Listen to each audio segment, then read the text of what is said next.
Ooh, I feel dirty.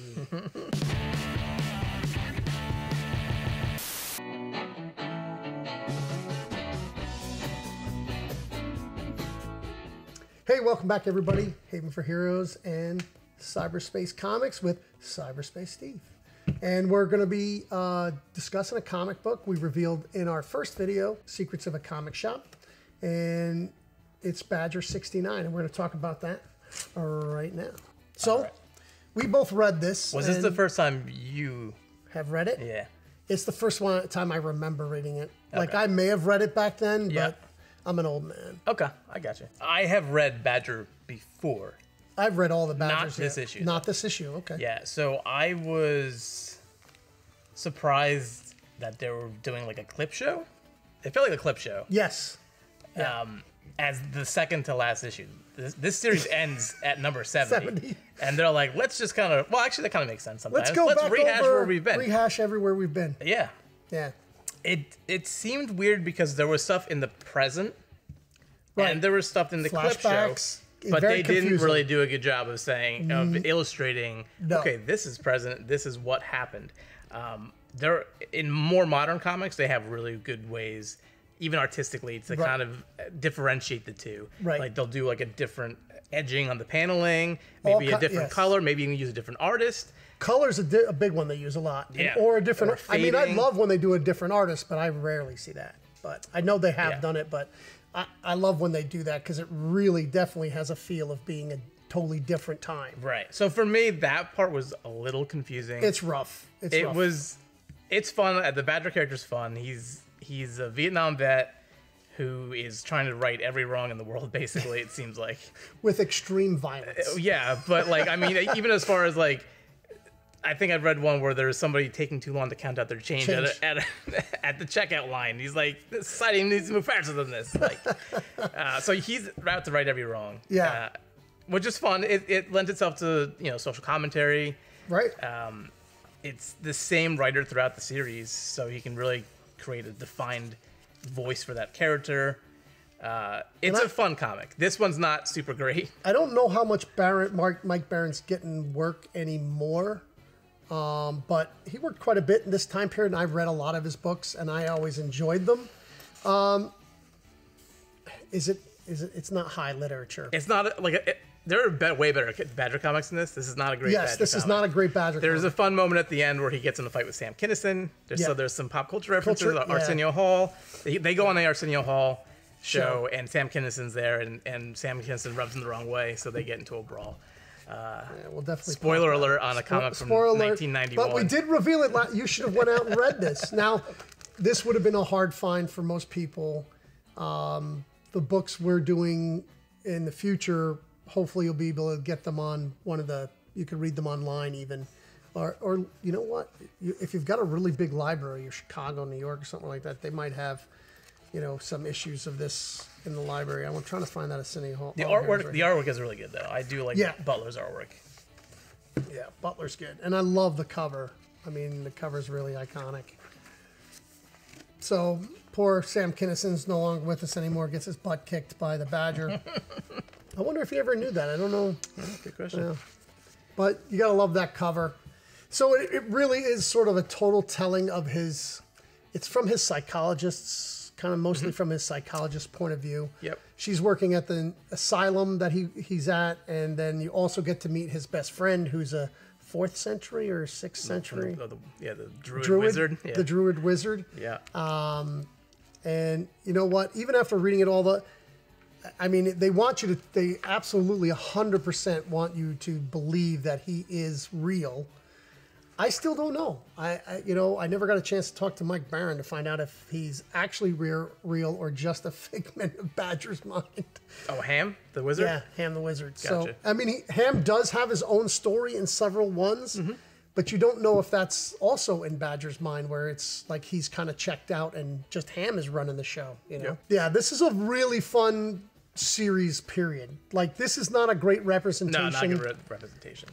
So this specific issue is a meh for me. Yeah, no, 100% a meh for me too, and I'm a huge Badger fan. You've heard me talk about it 100 times. Man, the early issues though are a lot of fun. Yep. And you can dollar bins, like a lot of dollar bins, especially at conventions. That's why I grabbed this book, and I didn't even know it was a retelling of his origin, which ended up being, you know, kind of a neat thing. But I picked it up at Baltimore out of a dollar bin, but if you buy 20, you get 10 free. So really like a 66 cent, something like that. Your math teacher watching this now, you did a good job. Oh yeah? All right. So yeah, it's a fun book, man. And I will put it in my dollar bins, and I'm not even going to try to mess that up and put it in there for you because I will mess up your book and then I'll have to buy it. But what this show is really about is we're going to do another top 5. We did a top 10. There's bonus books. It was almost 12 the last one we did, right? It was 11? Yeah, 11 or something like that. We had a lot to do. We figured we were going to cut it down to 5. And again, some of these could be speculation and exciting. Most of them are going to be like... But it's what truly, really selling out there in the comic world to the people who are buying comics to read. Either they're buying them for their kids or themselves. But these are and he won't tell me what they are ahead of time, so I can get I can put some knowledge in this old head, so I can look like I know something. No. So this is a complete surprise. I may not even know what some of these books are. I may not even know. I think the artists or the writers. They'll look recognizable. All right. Okay. I was just at your shop yesterday buying them all out of the back issue bins. Yeah, the books that get hot, he just comes and buys them from my shop. So the first one I have here is a fun kids book. Okay. Of a character that everybody loves. Scooby-Doo? No. But it's based on the cartoon of it. There's a current cartoon, and it's Spidey. Oh, the Spidey. The Trick or Treat free book. Yeah, people are scooping this up for like $4.99. It's crazy. People are looking for accessible. In about a week, you can come get these for free. You come to Haven for Heroes, and I have them for free. So yeah, this is a fun, accessible book for people. It is. And people are looking for fun ways to get their kids into the character that they like. I mean, sometimes I get busy and I don't get people as they're leaving. If they haven't bought anything, I try, and they have little kids, I try to give them a comic as they leave. Mm-hmm. So the kid has some kind of experience of getting something at the comic shop, even if it's free. Yep. And I have this one. I have the other Spidey and Amazing Friends, which is the free comic book day one. Mm-hmm. I think they've made multiples of this. Right, and then there's a new. This is the last year's Trick or Treat. This is only represented. Right. No, that's what I'm saying. So, and then they have a new one for the Trick or Treat.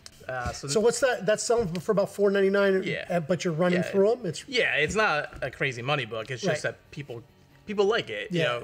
Like I said, it's on Disney Plus. Yep. So it's getting free advertising through that. Yep. And then if they're looking for a Miles book or a Spider-Man, if this is popping up, especially if they're looking for age range, right? It's just great. Like, you want to get your kid to read? Okay, well, you got to get a character that they know. And especially if it's tied into a TV show. Man, this is what I say all the time. When kids come into my shop, there are some companies, and I've said this before, but if this is the first time you're watching, there's companies that make books for kids that don't have, it's just a created character, then you've never heard of the character before. And they're great. You read them, they're really good books. Kids don't want them. They want a recognizable character. They want somebody they already know. It takes a while when you get a little bit older, you get a little bit more adventurous about something you've never known or seen before. So really, I mean, I'd love to see a monthly of this. Yeah. I could sell it for sure. Which I also don't know, like, why are they promoting this and then don't have anything to sell on a monthly basis? Unless it's just advertising a TV show. I don't know.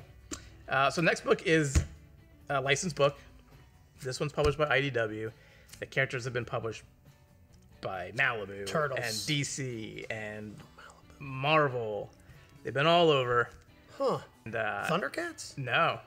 And this is issue 500 of the series. Oh, you've got me stumped. Oh, Star Trek, yeah. I can't Trek. sell Star Trek to save my life. Enduring characters. There are a lot of Trekkies out there. There is a lot of Trekkies out there. And it seems when they hit these milestone issues that they kind of just flock to it. They're kind of interested, like, oh, where are the characters now? Oh, because they had a number 400 a while back. Now issue I don't know how they got to 500 so quickly, but people like to check in, I think, once in a while and just say, okay, where are they at? And these anniversary issues in this type of book is got to got it moving. That's great. Yeah. I wouldn't. Cool looking cover too. You know, I got a bunch of different iterations of Star Trek there. Yeah. This sells for about $12. Wow, that's really good. Yeah. Was it? I think it was $6.99 cover. So a couple months later, it's up almost to double. Up to 12. Yeah, that's great. The next one is my dad likes to call him Japan's biggest star. Godzilla. Godzilla, yeah. The 70th anniversary. Again, checking in with the character. This one skyrocketed. It was selling for cover price, and it was selling for 10, 15, really? 20, 25. It's up to 30 right now. Wow. I've sold out of mine. I had ordered 50, and this is like my second to last one. Wow. Yeah. That's crazy. Yeah, people are really scooping this book up. Yeah. I don't know why. Godzilla sells pretty well, but not usually in that type of numbers. Right. For one book, so it's getting people's attention. Again, like this is something I'm learning that, you know, I've been in the business. I always liked anniversary issues myself because comics, maybe not so much in the modern age, but usually in the back in the day, zeros and 50s were always a special issue. Like something exciting was going on. There was always something better. All the They sold it that way, but to me, it was just like, here's the regular issue, and then here's 40 pages of garbage that you really don't want to be reading. Am I right? Like backups? A lot. It's just something they had in the drawer. They're like, oh, we got an 8-pager down here. Yeah. Let's the light of day yet. Yeah, maybe. So for me, like you're paying, you'd pay 2 or 3 times the regular price of the last issue. Right. You still got only an issue's worth of story. True. And then it's just nonsense. Well, here's one book that has sold really well for both of us. Of course, I didn't have 50 issues. I had 4. I think I had 4. This? Yeah. And they sold out quick? Wednesday. Yeah. Godzilla does very... I think he's one of my top sellers this year. My Godzilla, I have 2 subscribers, so 2 sell every week. Every week a Godzilla book comes out anyway. So. Yeah. Bank on Godzilla. Yeah. I also sold some... I had like a special DVD book set. It's like a big book like this. Came into the shop, and I bought, and it sold for $400. It was just the old Godzilla movies, and then like each era of CD. But I guess it was a limited book with art in it. And yeah, $400 cool. for it. Yeah. So anything Godzilla, I do scoop I've up. always loved Godzilla. Yeah. Next one is a character that we've already seen on today's list. It's got to be Spider-Man. It's got to be Spider-Man. That's still some of the appeal of Spider-Man. There's so many ways you can do the character that appeals to just a variety of people. Yep, 100%. So, this book right here has been doing really well. Symbiote Spider-Man, $20.99. Let me throw all these things together in it. You got like a Venomish, we got Spider-Man, and we got the year 2099 version of the Marvel Universe. But this one, people have been scooping up for up to 15 now. It's going for. Wow. And I think, well, also it helps this one to second printing. So for the first printing, they're paying up for 15, it. Yeah. And this is it Peter David? It's Peter David, who is usually an excellent writer. Yeah. So you can be sure you're up for a good story. At least a good story. Yeah. Whether you like the character or not. Yeah, I don't even know what. To be honest, I haven't read. I don't know what characters this is. I'm trying to read so much more. I only got to read this week. I only got to read the All In. It's a bigger book, and I've just been busy the DC doing book? Stuff. Yeah, the DC book. Yep. They're giving Snyder DC quite a push right now. Snyder knocked it out of the park, man. I know we're not here to talk about it. It was really good. Nice. It was really good. Look, we want both publishers to be doing well. Yeah, I want them to write good stories. You know, I mean, I just need enough to keep the lights on. I'm not trying to get rich. I'm going to do other stuff to get rich, but I'm just trying to keep the lights on. The fifth book on this list is an alternative book, I guess you could say. Okay. It was originally published in the 80s, and now it's come back. It's been relaunched. It's been relaunched, yep, by the original creator. 80s book. An 80s indie book. An indie book. Almost undergroundish. Oh. Crow came out this week. No. It's Hate Revisited. I don't know what's going on with this, but if you look on eBay, like you can't even find one. Wow. And there's 11 million listings on eBay, and Did you buy the ones for me already? No, you didn't have any of these. You sure? Yeah. Okay. Yep. Well, then they actually must have sold off, because I do get that. I get all that indie stuff. You know me. I get all the indie stuff in. I mean, I guess Peter Baggs fans have just been waiting around for more of his title. Because I think the last time it came out was like 2003, 08 maybe. It's been at least a decade. And it probably because he's not regularly putting stuff out there, they weren't even aware. They weren't aware that it's even coming out. So they didn't pre-order it. No, like you can't get more of these from distributor. Like that's the other thing is that if it's a book where the people aren't really coming into comic shops regularly, and they're not picking up the pre-order book. Yeah, they're never going to see it. Yeah, and then when they hear it, on Instagram, they see pictures of it. Yep, that's crazy. I'm surprised that Fantagraphics hasn't reprinted this yet. Yep. It's very surprising. Since, like I said, it's even hard to find one to buy. Wow. And so what are they getting? Oh, sorry. Up to like 30. Wow. Yeah. Issue 3 just came out. That's not that old either. No, issue 3 just came out. Oh, okay. Yeah. And I think 2 selling decent for me too. Probably around the $10 mark. Yeah. It's just a climb. You put it at cover, eventually it sells out immediately. You know that there's demand there, so the price starts to increase. And then it works in reverse. If I get 100 copies of it in from a collection, it's like, well, now the price goes back down to 1 or 2. Yeah. So that's the 5th one. And I got one more set for you. All right. Well, we're going to come back with another show, but we got a book that you got. I got one more bonus. Oh. A bonus one, yeah. We got a bonus one. Yeah, bonus one. All so this is a set of a book that we previously featured on a Hop show. Really? Yeah. But now this is a set. The set instead of just the single. Yep. It's a 3-issue set. 2 iconic characters going at it. Well, there's movie hype that helps it too. Oh, is it Alien Predator? Nah, it's Deadpool. Oh, Deadpool Wolverine set. So now that before I featured the book, which was selling for #1 was selling for up to 35. Right. The set's doing like 50 right now. Wow. It can't be because of the story, because the story is pretty rough. But hype, I'm sure helps. Yeah, it's in people's memory. Usually after the movie comes out, it kind of fades away from people's memories. But so 6 weeks before the movie came out, I bought a case of Wolverine Deadpool action figures. Okay. From Diamond. I got them in, I put them out, and I did price them up a bit. And they didn't move. I'm like, oh, this is such a mistake. Mm-hmm. Usually stuff moves right before the movie comes out. Yep.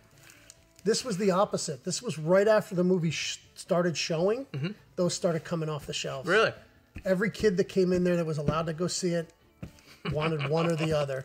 Some of them were lucky enough. Some of them were lucky enough to get both. Parents bought them the Wolverine and the Deadpool, and I had found Lady Deadpools in my basement where they hadn't been selling. Yeah. Like they were $10, and I was like, well, I'm not going to sell it for $10 now, so I tripled the price and they sold. Yeah. It's all timing with this stuff, man. It's crazy. It's such timing. Are we going to reveal the book? Yes, we will. While doing for right now. Right now. Cut. We forgot to do that. All right, so here's the big reveal. Next week, we're going to be talking about decorum.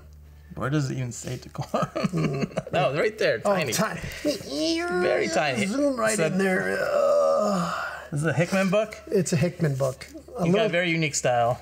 You can kind of tell from the cover. Yeah. I'm excited because his Fantastic Four is excellent. His East of West is excellent. Some of his X-Men was really good. I haven't read that yet. He wrote X-Men a bunch of times, but recently they brought him back to do that whole Krakoa. Yep. People seem to enjoy it, but it kind of fizzled out. It was supposed to be a much bigger with all the X-Men titles. Okay. And I don't think he really had the reins. Okay. I mean, if I want to be picky, but we're going to be talking about decorum. So go ahead and dig yours out and read it next time. And then you can put in the comments what jerks we are about how much we liked or didn't like decorum. We don't know what we're talking about. It's great how art is subjective. You're not doing a sign-off? I forgot to do the sign-off. That's right. You want to end with it's great that art is subjective and do your catchphrase? Yes. Go ahead. This is still part of episode 2. Keep reading comics.